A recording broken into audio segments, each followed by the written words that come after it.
ईशानी की जिंदगी में भी मुसीबतें कम थोड़ी हैं। अब देखिए, पीहू का नया ड्रामा शुरू हो गया है। सीरियल ईशानी में फिलहाल पीहू जो हैं वो करती हैं अनुराग से प्यार, और इसकी वजह से क्या कंफ्यूजन हो गई है और ईशानी के सर पे क्या नई मुसीबत आई है, जरा देखिए।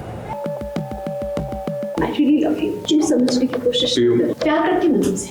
किसी भी हद तक जा सकते, समझी? जरूरत पड़ी ना तो पुलिस स्टेशन ले जा सकते। मम्मा, अपने उसूलों के आगे आप अपनों को कैसे भूल सकते हो? पापा, no, it's not okay. मैं नहीं छोड़ सकती। मुझे काम पे जाना, प्लीज छोड़ो मुझे। I'm getting late. प्लीज छोड़ो। Shut up! Just shut up! क्यों अपने करीब नहीं आने देते आप मुझे? उसी शादी की वजह से ना। राही कोठारी आपका गुरूर हमेशा हमेशा के लिए दूंगी। जब अपना हक मांग के ना मिले ना, तो उसे छीन कर ले। ब्रेकफास्ट बनाया ना तुमने बहुत प्यार से मेरे को, अपने हाथों से खिलाओ मुझे। मम्मी को ये बात समझ क्यों नहीं आ रही है? आपको हर समय महान क्यों बनना होता है? इतना गुस्सा किस बात पर आ रहा है? सिर्फ उससे शादी से बात नहीं करी थी मैंने, इसीलिए मुझ पर गुस्सा निकाल रहे हो ना तुम? इस सब का बदला लेगी सीरियल्स की माओं की बेटियां। अरे भाई, ये बदला लेने का सीजन जो आ गया है। पहले अनुपमा की बेटी राही ने ठाना कि अपनी माँ से बदला लेगी। उसके बाद बारी तुलसी की बेटी की आई, वो भी तो अपनी माँ से बदला लेगी। अब इसी के बाद ईशानी की बेटी पीहू भी अखाड़े में उतर गई है अपनी माँ से बदला लेने के लिए। अब टेलीविजन की सीरियल्स की कहानियों को क्या हो गया है? एक ही ट्रैक पर ये क्यों सब चल पड़े हैं? आखिर माजरा क्या है? लगता है सीरियल के राइटर्स एक दूसरे की कहानी इस कदर देख रहे हैं कि अपने सीरियल में भी वही ट्रैक लेकर आ जा रहे हैं। अब पीहू को जिस इंसान से प्यार हुआ है वो प्यार करता है पीहू की माँ ईशानी से। हाँ, हम जानते हैं कि अभी कहानी थोड़ी सी फिल्मी हो गई है ना। फिल्मी कहानी बनेगी तभी तो असली मजा आएगा। क्या पीहू पीहू पीहू? हाँ बोलो, क्या काम है तुम्हारी? तसल्ली के लिए मैं बता देती हूँ कि मैं अनुराग के घर अनुराग अपने हाथों से मुझे ब्रेकफास्ट खिलाया था, लेकिन तुम्हारा फोन आया तो तुमने हमें डिस्टर्ब किया। अब पीहू को लगता है जिस इंसान से वो प्यार करती है वो तो पहले से ही उसकी माँ को चाहता है, तो ऐसे में एक कैसे पीहू का रास्ता क्लियर होगा?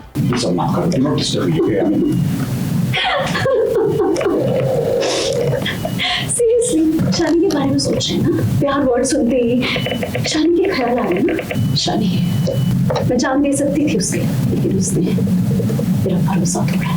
उसने मुझे हर्ट किया है, कभी माफ नहीं करूंगी उसे, कभी भी नहीं। एक पॉइंट था जब वो प्यार करती थी ईशानी से, बट देन नाउ उसका स्टेटमेंट चेंज हो गया है। She wants to really ruin her life. उसकी जिंदगी खराब करना चाहती है, बर्बाद करना चाहती है। Well, Anurag I think so इस बात के लिए कम्प्लीटली ओपन अप है। वो हमेशा प्यार करता रहेगा ईशानी से, किसी और से प्यार करेगा नहीं लाइफ लॉन्ग। और अब पीयू का स्टेटमेंट चेंज हो चुका है। वो बोलती है कि मुझे ईशानी की ज़िंदगी बर्बाद करनी है। ईशानी इस बात को ओपनली एक्सेप्ट नहीं करेगी, बिकॉज एक वो शादीशुदा ज़िंदगी में है। आई थिंक सो उसने अनुराग को भी ये बात कभी ओपनली नहीं बोली कि वो आज भी मुझसे प्यार करती है, बट हाँ हिंट ज़रूर दिया, ओपनली नहीं बोला उसने। अब जब आएगी I think so Anurag definitely शर्मिंदा होगा कि जो कुछ भी हो रहा है, बट वो अपनी गलतियों की वजह से शर्मिंदा नहीं होगा। शर्मिंदा होगा तो वो पीयू की गलतियों की वजह से। अब पीहू को जितनी समझ है वो उतनी ही समझदारी दिखाएगी ना। ये बोरिया बिस्तर लेकर अनुराग के घर आ गई है रहने। तुम मेरी अच्छाई का फायदा उठा रही हो, समझ में आई ये बात? तुम अपने घर वालों को बिना बताए यहाँ पर रहने चली आई हो, जबरदस्ती एंड एथिकली ये गलत है। अगर करम को कोई इतना प्यार करने वाला हो तो करम उसको जाने नहीं देता। And all of the sudden पता चलता है कि उसकी बेटी अनुराग से प्यार करती है। अनुराग मना भी कर देता है एंड ज़बरदस्ती उसके घर में घुस आती है उसके साथ रहने के लिए। तो ऐसे में एक इंसान क्या करेगा? ऑब्वियसली भड़केगा, गुस्सा आएगा। तो एंड पहली बार आई थिंक सो अनुराग अपना जो पेशेंस लूज कर रहा है, he is losing his cool. अब उम्मीद करते हैं ईशानी, पीहू और अनुराग इन तीनों की कहानी में एक कोई यू टर्न आए जिसके चलते राइटर इस कहानी को एक अलग एंगल दे सके। मुंबई से कैमरामैन सुजीत मिश्रा के साथ एबीपी न्यूज रिपोर्ट।